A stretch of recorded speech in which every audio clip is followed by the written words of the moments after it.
দেখো বন্ধুরা, আজকে আমি মাছেরই সমস্ত রান্না বান্না করলাম। এই দেখো, মাছের মাথা ভেজে নিয়েছি, আরও ভাজছি। এটা দিয়ে কি বানাবো বলো তো? বানাবো মুড়ি ঘন্ট। দেখো, আমার বানানো হয়ে গেছে।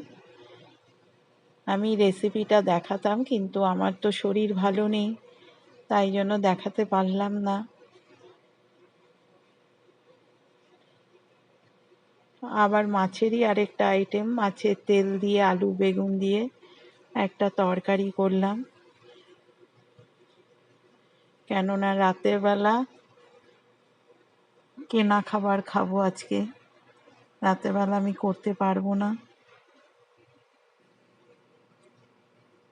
আর তার সাথে আমি বেগুন ভাজা করে নিলাম। আর বেশি কিছু আমি করিনি।